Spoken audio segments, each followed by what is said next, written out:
स्वागत छ साथीहरू। तपाईँहरू यति बेला यो टेक्निकल युट्युब च्यानल हेरिरहनु भएको छ। साथीहरू तपाईँहरू पनि युट्युब च्यानल खोलेर घरमै बसेर राम्रो आम्दानी गर्न सक्नुहुनेछ। मैले साथीहरूलाई यो भनिरहँदा युट्युब च्यानलबाट मात्रै हामीले अनलाइन अर्निङ गर्न सक्छौँ कि भन्ने जस्तो लाग्न सक्छ। तर थुप्रै तरिकाबाट तपाईँले अनलाइन अर्निङ गर्न सक्नुहुन्छ, जुन चाहिँ तपाईँले फ्रिलान्सिङको काम गरेर पनि अनलाइन अर्निङ गर्न सक्नुहुन्छ। त्यो मध्येमा तपाईँलाई म आज युट्युबबाट हामीले अर्निङ गर्न सकिन्छ, त्यो पनि भिडियो कपी पेस्ट गरेर राम्रोसँग अर्निङ गर्न सकिन्छ। साथीहरू मैले अघिल्लो भिडियो पनि बनाएको थिएँ तपाईँहरूको लागि। अघिल्लो भिडियोमा हामीले कसरी कहाँबाट भिडियो ल्याएर राखेर चाहिँ हामीले युट्युबमा अर्निङ गर्न सक्छौँ त मज्जाले भनेर तपाईँलाई मैले अघिल्लो भिडियोमा पनि देखाएको छु। साथीहरू आजको भिडियोमा पनि म त्यही रिलेटेड रहेर तपाईँलाई भिडियोहरू हामीले कसरी कपी गर्ने, कुन ठाउँबाट हामीले भिडियो ल्यायो भने हामीलाई कपिराइटको इस्यु लाग्दैन त भनेर म आजको भिडियोमा तपाईँलाई देखाउनेछु।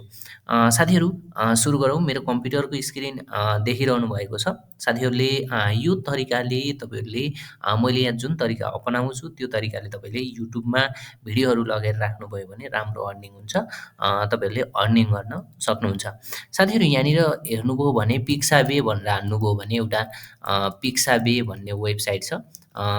pixabay.com भनेर सर्च गर्नुहोला। यसमा तपाईँले सर्च गरिसकेपछि यस्तो जुन तपाईँले यहाँनिर इन्टरफेस देख्नुभएको छ, यस्तो इन्टरफेस देखिन्छ।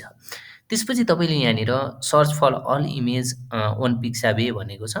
यसमा तपाईँले सर्च गर्नुपर्ने हुन्छ। जस्तै तपाईँलाई कुनै कन्ट्रीको तपाईँलाई भिडियो चाहिएको छ भने त्यो भिडियोहरूको क्लिप लिएर तपाईँले भिडियोलाई राम्रोसँग एडिटिङ गरेर युट्युबमा राखेर राम्रो भ्युवर्स गेन गर्न सक्नुहुन्छ र तपाईँले सब्सक्राइब पनि गेन गर्न सक्नुहुन्छ र तपाईँले युट्युब च्यानललाई मोनेटाइज गर्न पनि सक्नुहुन्छ। यो भन्दै गर्दा अब तपाईँले यसमा सर्ट भिडियोहरू राखेर पनि राम्रो अर्निङ गर्न सक्नुहुन्छ। अब जस्तै यहाँनिर तपाईँले सर्च गर्नुभयो, तपाईँलाई कुनै कन्ट्रीको चाहियो भने इन्डोनेसिया भनेर चाहियो अथवा तपाईँलाई अरू कुनै देशहरूको चाहिन्छ भने अमेरिका भनेर चाहियो भने अमेरिकाको पनि लिन सक्नुभयो। जस्तै मैले यहाँनिर अमेरिकन फुटबल भनेर लिएँ। त्यसपछि यहाँनिर अमेरिकन फुटबल लिँदाखेरि यस्तो फुटबलको इमेज देखाएको छ भने तपाईँले के गर्नु भन्दा यो अल इमेज भनेको छ, यो अल इमेजमा गएर तपाईँले चाहिँ भिडियोज लिन सक्नुहुन्छ। यहाँनिर गएर भिडियोज लिनुहोस्। यो भिडियोज लिइसकेपछि यहाँनिर अमेरिकाको जुन फुटबल रिलेटेड भिडियोहरू छ यो भिडियोहरू यहाँनिर तपाईँलाई देखाएको छ। अब यो भिडियोलाई तपाईँले डाउनलोड गरेर युट्युबमा राख्न सक्नुहुन्छ आफ्नो युट्युब च्यानलमा। यो त भयो तपाईँलाई मैले फुटबलको भने। अब यस्तै गरेर तपाईँले अरू अमेरिकाको जुन फ्ल्याग छ यो फ्ल्यागलाई लिएर पनि राख्न सक्नुहुन्छ। अमेरिकाको नेचर रिलेटेड राख्न पनि सक्नुभयो। मैले अमेरिका नेचर भनेर सर्च गरेँ। अब यहाँनिर हेर्नुभयो भने अमेरिकाको पुरै नेचरहरूको बारेमा देखाउँछ। अमेरिका नेचर भनेर आयो।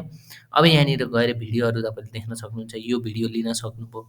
यो भिडियोलाई तपाईँले डाउनलोड गर्नुपर्ने हुन्छ। डाउनलोड गर्नको लागि चाहिँ जस्ट तपाईँ यहाँनिर डाउनलोड भनेको छ, यो डाउनलोडको अप्सनमा जान सक्नुहुन्छ। यहाँनिर डाउनलोडमा क्लिक गर्न सक्नुहुन्छ। त्यसपछि यहाँनिर तपाईँलाई कुन साइजमा डाउनलोड गर्ने भनेर देखाएको छ, तपाईँले यो साइज सिलेक्ट गर्न सक्नुहुन्छ। जस्तै मैले यहाँनिर 1280x720 यो जुन साइज छ मैले यसलाई लिएँ।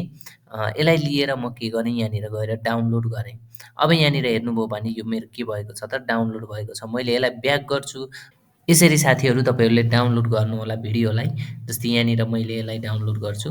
यहाँनिर डाउनलोड भएको छ। यसरी डाउनलोड गर्नुहोला सबै भिडियोहरूलाई मजाले डाउनलोड गर्नुहोला। त्यसपछि तपाईँले एडिटिङ गर्नुपर्ने हुन्छ। जस्तै मैले यहाँनिर अर्को कुनै भिडियोहरू डाउनलोड गर्छु। यो भिडियो डाउनलोड गर्छु। यसलाई पनि मैले यहाँनिर गएर डाउनलोड गरेँ। यो पनि डाउनलोड भएको छ। यसरी यहाँनिर मैले 3वटा भिडियो डाउनलोड गरिसकेँ। अरू भिडियोहरू पनि डाउनलोड गर्न सक्नुहुन्छ। यसैबाट तपाईँले भिडियोहरू राम्रोसँग डाउनलोड गरेर लिन सक्नुहुन्छ। यसलाई पनि म डाउनलोड गर्छु र यसलाई पनि म डाउनलोड गरेँ। अब साथीहरू तपाईँले यो डाउनलोड गरेको फाइललाई चाहिँ जुन डाउनलोड गर्नुभयो त्यसलाई चाहिँ एडिटिङ गर्नुपर्ने हुन्छ। यो एडिटिङ गर्नको लागि चाहिँ तपाईँहरूले के गर्नु पर्यो त भने तपाईँहरूसँग एउटा भिडियो एडिटिङ सफ्टवेयर हुनुपर्छ। भिडियो एडिटिङको लागि चाहिँ तपाईँले जुन सफ्टवेयर पनि युज गर्न सक्नुहुन्छ। तपाईँहरूले कुन सफ्टवेयर चलाउन सजिलो हुन्छ त्यो गर्न सक्नुहुन्छ। मैले यहाँनिर नर्मल तपाईँलाई क्यापकटबाट सिकाउँछु। यहाँनिर हेर्नुभयो भने मसँग क्यापकट भनेर छ। यो क्यापकट म ओपन गर्छु। यो क्यापकट ओपन गरिसकेपछि मैले यहाँनिर जुन डाउनलोड गरेको भिडियोहरू छ त्यसलाई यहाँनिर लिन्छु। मसँग 3 वटा डाउनलोड गरेको भिडियो 4 वटा छ। मैले यसलाई लिएँ। त्यसपछि मैले यसलाई सर्लक्क सिलेक्ट गरेर यहाँनिर कपी गरेर लान्छु। मेरो यहाँ सर्ट भिडियो भएको छ, तपाईँहरूले लामो भिडियो बनाउन सक्नुहुन्छ। यसरी भिडियोहरू सबै लिएर अरू भिडियोहरू पनि लिन सक्नुहुन्छ यसबाट। अब यहाँनिर यति बनाइसकेपछि साथीहरू तपाईँहरूले के गर्ने भने एउटा साउन्ड चाहिन्छ। तपाईँहरूलाई साउन्डको लागि चाहिँ के गर्नुहोस् भने युट्युबबाटै साउन्ड डाउनलोड गर्न सकिन्छ। जस्तै तपाईँले युट्युबमै जानुभयो, यहाँनिर युट्युबमा क्लिक गर्नुभयो, त्यसपछि तपाईँको यो युट्युब च्यानलमा गएर भ्यू योर च्यानलमा जानुभयो, त्यसपछि कस्टमाइज च्यानलमा जानुहोला। यहाँनिर कस्टमाइज च्यानलमा गइसकेपछि तल तपाईँले अडियो जुन लाइब्रेरी देख्नुहुन्छ यो अडियोमा गएर तपाईँले यहाँबाट अडियो चुज गरेर लिन सक्नुहुन्छ सुनेर। तपाईँलाई मनपर्ने अडियो डाउनलोड गरेर लिन सक्नुहुन्छ। त्यो अडियोलाई तपाईँले यहाँनिर लगेर राखिदिएपछि अडियो तपाईँले राख्नुहुन्छ। जस्तै मैले एउटा अडियो यहाँनिर भएको अडियो लिन्छु। यहाँ रहेनछ, एउटा डाउनलोड गरौँ। यो अडियो मैले डाउनलोड गरेँ। अहिले एकछिन हजुरहरूलाई सिकाउनको लागि मैले एउटा अडियो डाउनलोड गरेँ।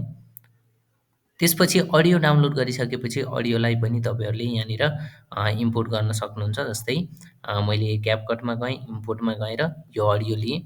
अडियोलाई मैले यसरी ड्र्याग गरेर यहाँ तल लान्छु। त्यसपछि ठिक्क अडियो राखिदिन्छु र म यो जुन साउन्ड छ यो साउन्डलाई म काटेर फालिदिन्छु। त्यसपछि यहाँनिर तपाईँको यो अडियोसँग सेट भएको छ यसरी। अब तपाईँको यो अडियोसँग सेट भइसकेपछि तपाईँले यसलाई चाहिँ के गर्नुपऱ्यो त, केही टेक्स्टहरू लेख्नुपर्ने छ भने लेख्न सक्नुहुन्छ, जसको लागि टेक्स्टमा जानुहुन्छ। त्यसपछि टेक्स्टमा गइसकेपछि इफेक्टमा गएर तपाईँलाई इफेक्टहरू राख्नु छ भने इफेक्टमा गएर यहाँनिर लेखिदिन सक्नुहुन्छ। अब तपाईँले यसमा यो कहाँको भिडियो हो त्यो लेख्न सक्नुभयो। जस्तै मैले यहाँनिर गएर अमेरिका लेखिदिन सकेँ है, अमेरिका लेखेँ। अनि अमेरिका लेखेर म यसरी राखिदिन्छु। यहाँ हेर्नुहोस्, अब यसरी आउँछ यो टेक्स्ट, तपाईँको अमेरिका देखिन्छ।